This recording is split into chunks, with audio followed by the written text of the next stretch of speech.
India சுதந்திரம் அடைவதற்கு நேதாஜி சுபாஷ் சந்திர போஸ் ஆயுதத்தை கையில் எடுத்தார்.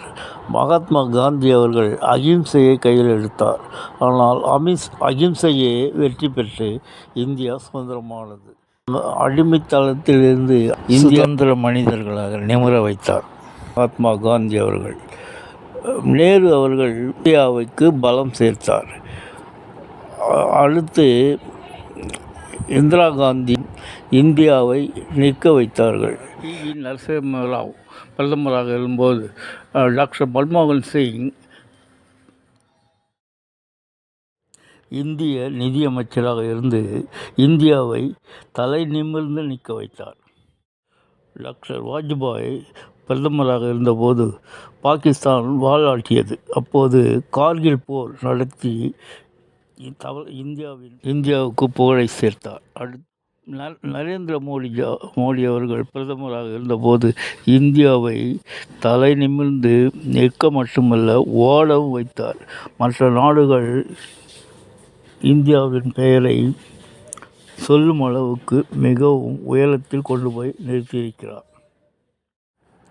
என்ன வளம் இல்லை இந்த திருநாட்டில், ஏன் கையை ஏந்த வேண்டும் வெளிநாட்டில் என்று மக்கள் திலகத்தின் வரிகள் நினைவுக்கு வருகிறது. இந்திய விவசாயிகள் தயாரிக்கும் பாஸ்மதி அரிசி, சீரக சம்பா அரிசி, மெல்லிய பொன்னி அரிசி இவ்வளவு அமெரிக்காவுக்கு குறைந்த லாபத்திற்கு கொடுத்துவிட்டு அவர்களிடமிருந்து 25% வரியை செலுத்தி இறக்குமதி செய்யவா என்று மோடிஜி யோசித்திருக்கிறார். அதனால் இறக்குமதியை பெருமளவு குறைத்துவிட்டு உள்நாட்டு தயாரிப்புகளுக்கு முதலிடம் கொடுக்கிறார். இந்தியாவை நிற்க வைத்தார்கள். வாஜ்பாய் அவர்கள் இந்தியாவிற்கு பெயர் வாங்கி கொடுத்தார்கள். நரேந்திர மோடி அவர்கள் இந்தியாவை இப்போது ஓட வைத்திருக்கிறார். அமெரிக்காவுக்கு ஈக்குவலாக அமெரிக்காவை மிஞ்சி நிற்கும் அளவு ஓட வைக்க வேண்டும் என்பது. பாகிஸ்தானின் வாலாட்டம் மறுபடியும் ஆரம்பித்தது. பகல்காம் பயங்கரவாதிகளை ஆபரேஷன் சிந்து மூலம் அழித்து தப்பிப்போனவர்களை மீண்டும் ஆபரேஷன் மகாதேவ் மூலம் அடக்கி இந்தியாவின் திறமையை உலகுக்கு காட்டியவர் நரேந்திர மோடி அவர்கள்.